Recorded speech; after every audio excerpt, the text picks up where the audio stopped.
Bonjour, bonjour à toutes et à tous, bienvenue sur KTV, Kwezi FM, le 106.9 pour un temps de parole, toujours en direct à la radio, à la télévision. Notre invité ce matin n'est autre que Mohamed Trengweni. Il est avec nous sur ce plateau, il est chargé de la conservation du patrimoine au conseil départemental. Mohamed, bonjour. Bonjour, Merci. Et bonjour les auditeurs. Merci d'être avec nous ce matin, si tôt. Et on va parler d'un sujet important, le patrimoine du conseil départemental. Avant de parler des journées du patrimoine, c'est quoi le patrimoine du conseil départemental? Qu'est-ce qu'il a le conseil départemental en patrimoine? Alors juste pour rassurer tout le monde, notamment nos auditeurs, puisque vous êtes là, vous allez être rassurés.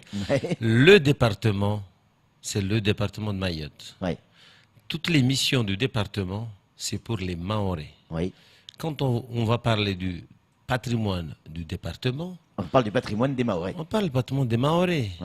Du coup, on ne peut pas parler du patrimoine du département, si ce n'est que du patrimoine mobilier, des bâtiments, si on est dans un autre type de patrimoine qui s'appelle le patrimoine mobilier, c'est-à-dire les maisons, les bâtiments, tout ça. Mais c'est pas du tout ça dont nous allons parler. Le patrimoine dont nous allons parler aujourd'hui, c'est le patrimoine culturel, le patrimoine immobilier dans le sens du monument historique, exactement, le patrimoine naturel, mais aussi le patrimoine culturel immatériel.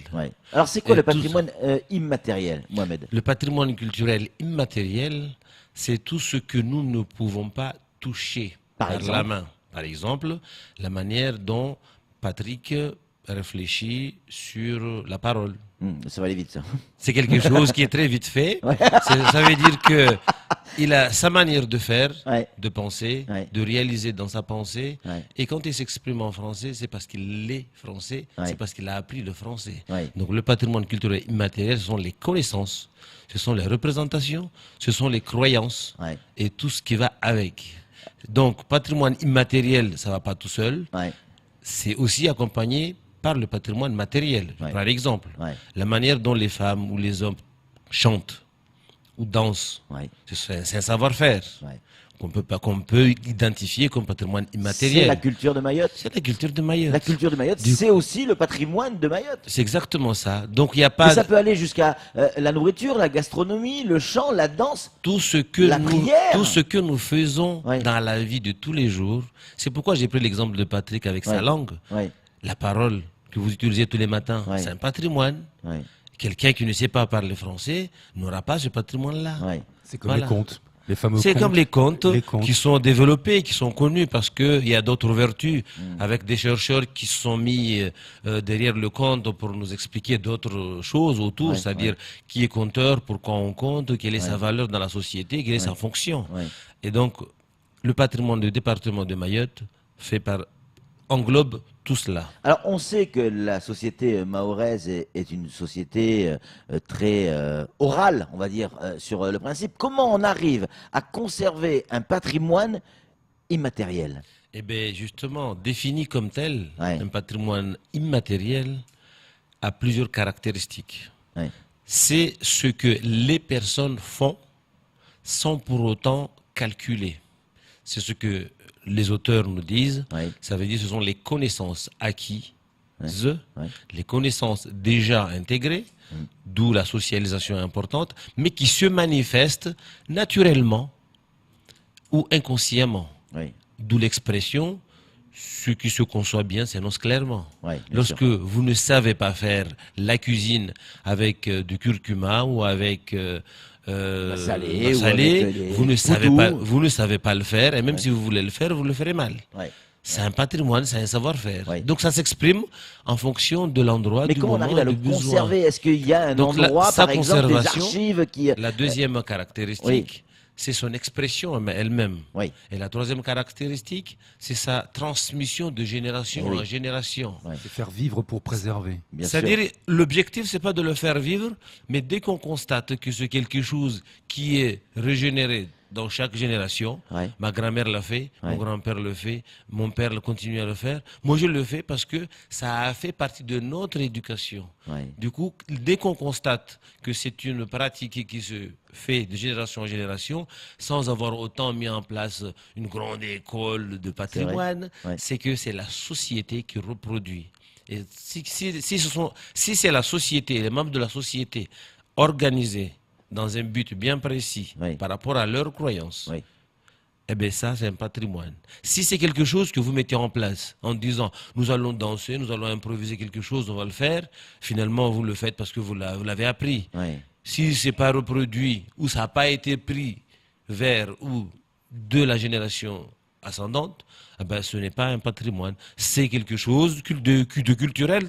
Mais il faut voir où sont les qualificatifs et les qualités de ce patrimoine pour pouvoir l'identifier comme tel. Alors on l'entend souvent dans la rue, sur ce plateau, des gens qui viennent, on nous dit souvent on est en train de perdre notre identité, on est en train de perdre notre culture parce que nos gamins ne font plus ça. Nous on le faisait quand on était jeunes, mais ça et ça et ça ils le font plus. On est en train de le perdre parce qu'on ne transmet pas, parce qu'on est dans un autre fonctionnement, un fonctionnement numérique, rapide, on ne transmet plus. Comment on peut arriver à le garder, à le conserver, ce patrimoine? Alors, je ne vous apprendrai rien du tout en vous expliquant tout simplement que dans notre temps de parole, si on doit comprendre une chose, c'est que le patrimoine évolue. Le patrimoine change. Et quand on a parlé de génération en génération, il faut intégrer un paramètre très simple, ça s'appelle l'évolution ou la transformation. Ça veut dire que aujourd'hui, dans le monde entier, où vous voulez, où vous allez, vous ne pouvez pas retrouver une intégralité ou une intégrité des pratiques qui ont existé il y a 100 ans, qui n'ont pas changé. C'est impossible. D'autant plus que la loi dans les sciences sociales est très simple. Tout phénomène, tout fait social est assujetti au changement. Et quand vous étudiez ces choses-là, et que vous ne prenez pas en compte justement ces changements, c'est que vous n'avez rien compris sur les lois sociales. Parce que les lois sociales fonctionnent avec deux paramètres très simples, c'est le temps et l'espace. Samuel Baucher, le rédacteur en chef de France Mayotte Matin, a une question à vous poser, Mohamed. Alors quand les Réunionnais font inscrire au patrimoine mondial de l'UNESCO le Maloya, ils sont figés dans le passé, parce qu'ils ne vont pas évoluer. Et quand on veut inscrire le débat dans le patrimoine mondial de l'UNESCO aussi, nous sommes figés dans le passé? Exactement, ce n'est pas du tout ça. Il faut penser que le débat, étant transmis de génération en génération depuis des siècles, reste néanmoins un patrimoine reconnu par la société, par les praticiennes elles-mêmes. Ce n'est pas moi qui qualifie ce patrimoine d'immatériel, mais ce sont les personnes parce qu'ils la pratiquent. Et une fois qu'on a fait la qualification, on peut prouver d'où est-ce que ça vient, on peut prouver qui l'a pratiqué et qui le pratique, on peut prouver qui est en train de l'apprendre et qu'est-ce que ça va se passer. D'où la question de Patrick tout à l'heure. Effectivement, heureusement qu'il y a des jeunes qui reprennent. Eh ben, ils ne reprendront jamais comme l'a fait ma grand-mère. Et heureusement, ça s'adapte avec les moyens, avec leur époque, leurs moyens. Aujourd'hui, par exemple, le débat, on le fait sur une estrade, ce qu'on appelle un podium. Avec un spectacle, avec entre 15 et 20 personnes. Alors qu'un débat traditionnel que vous avez déjà vu, c'est au maximum 1000 personnes. C'est possible. Il suffit juste d'avoir les tambourins qu'il faut, les voix qu'il faut, et on le fait. Du coup, on n'a rien perdu, on a juste embelli. C'est comme quelqu'un qui se maquille. Mais ce sont les mêmes pratiques, ce sont les mêmes chansons. Voilà.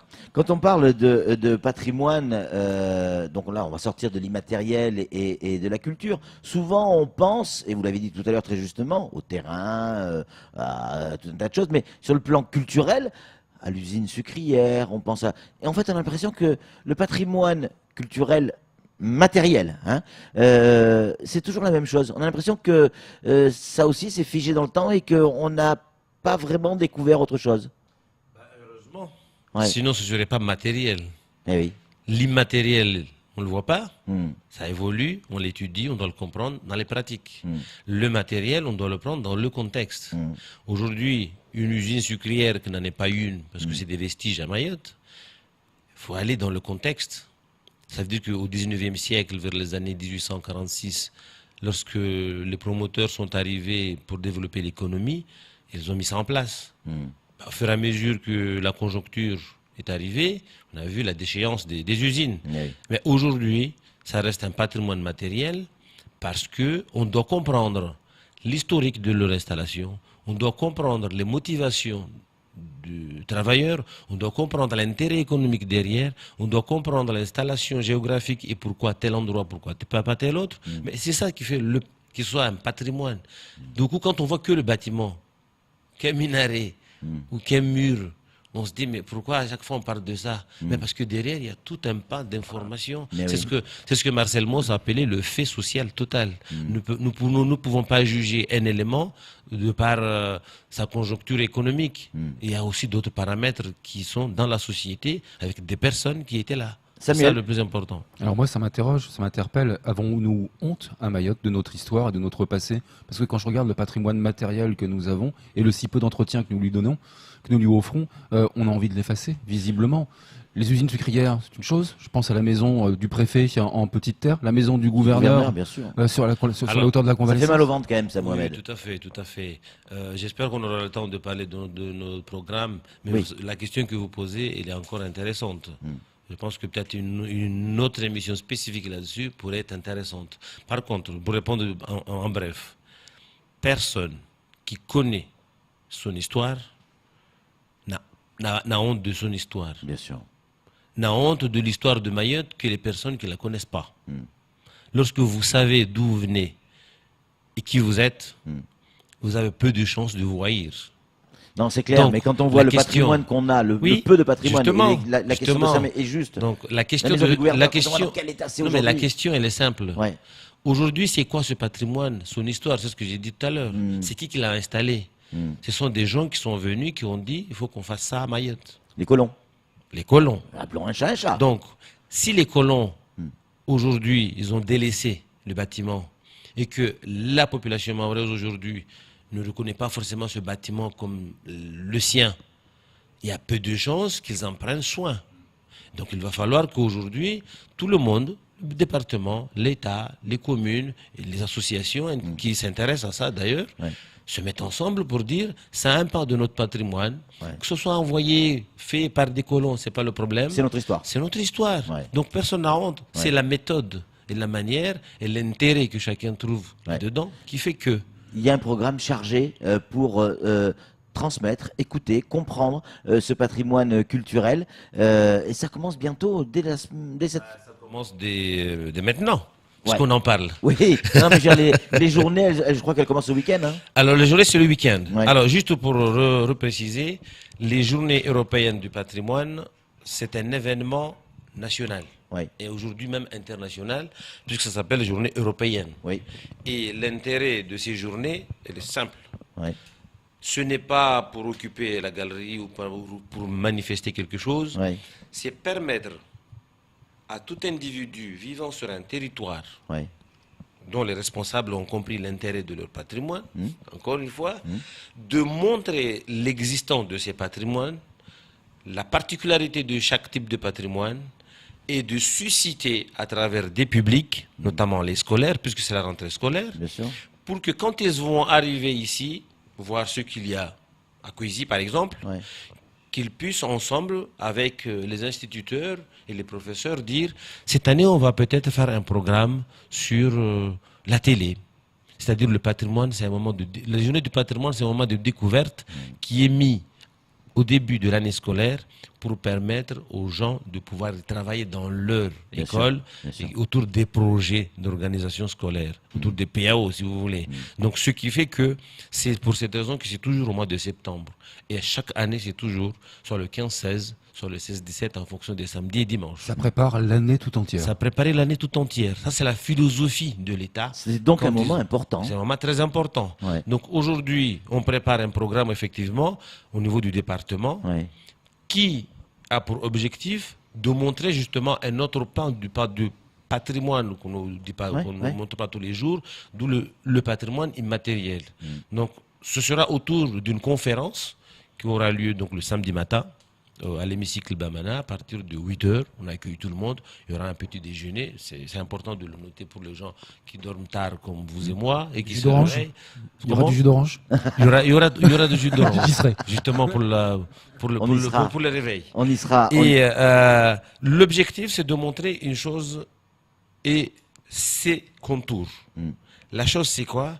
Les croyances à Mayotte, la particularité de ces croyances, parce qu'on est dans une thématique qui s'appelle cette année, au niveau des journées du patrimoine, l'art du partage.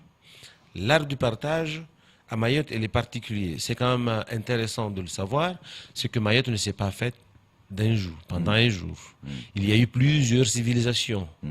Depuis le 5e siècle jusqu'à nos jours, nous avons eu des Arabes, avant même que l'islam arrive, hein. Il y a eu des Arabes, il y a eu des Austronésiens qui viennent de l'Asie du Sud-Est, il y a eu des Asiatiques qui viennent d'ailleurs, Inde, Chine et ailleurs, il y a eu des Européens dès le 14e siècle déjà. Donc les Portugais en particulier, les premiers, puisqu'ils avaient été en avance au niveau de la navigation. Et à Mayotte, on a hérité de tout ça. Aujourd'hui, qu'est-ce que chaque civilisation dont on a parlé, en bref, nous a légué, nous a laissé, lesquelles les populations ont aussi accepté de prendre, parce qu'il y a des choses qu'ils n'ont pas voulu prendre. Par exemple, aujourd'hui, si on parle français, ben, il y a des Maoris qui ne parlent pas français. Même s'il y a un décret qui dit que Mayotte est française, toute la population ne parle pas française parce qu'on n'a pas été tous scolarisés. C'est un exemple des choses qui n'ont pas forcément été aussi intégrées. Ça viendra. Je prends cet exemple-là parce que ça peut être intéressant. Donc, ces civilisations nous ont amené des croyances, nous ont amené des représentations et nous avons des pratiques qui tournent autour de ces différentes croyances. La conférence va être autour de les soins, soit à l'hôpital, soit à la maison, comment les gens organisent leurs soins. Deuxième conférence, ça va être les outils, les accessoires dans les cérémonies animistes utilisés par rapport à ces soins. Le troisième thème, c'est lié justement à la connaissance et au projet du département sur les patrimoines immatériels. Et le quatrième temps va être le partenariat dans les services du département, notamment avec le service de la coopération régionale, la direction, qui nous permet aujourd'hui de nous donner des éléments, et notamment au public, pour les projets de développement de ce patrimoine-là, parce qu'il y a plein d'aides qui existent au niveau européen, que les associations ne connaissent pas forcément. Mohamed, deux questions d'auditeurs, on est un peu en retard et il faut y répondre. Vous dites le patrimoine, on dit le patrimoine de Mayotte, le patrimoine des Mahorais. C'est bien le patrimoine français. C'est bien le patrimoine français, c'est bien un patrimoine arabe, c'est bien un patrimoine asiatique. Oui, mais on est français, donc je ne dis pas le contraire, justement. Dans ces domaines de recherche, quand vous parlez de conservation du patrimoine, nous allons identifier tous les paramètres qui pourront être lus, connus, reconnus par chacun d'entre nous. Aujourd'hui, nous ne pouvons pas dire on est français sans dire qu'il y a l'islam. Je n'ai pas dit qu'on est une nation musulmane. Mais réduire tout ça en disant c'est français, c'est politique, c'est idéologique, c'est normal, c'est logique.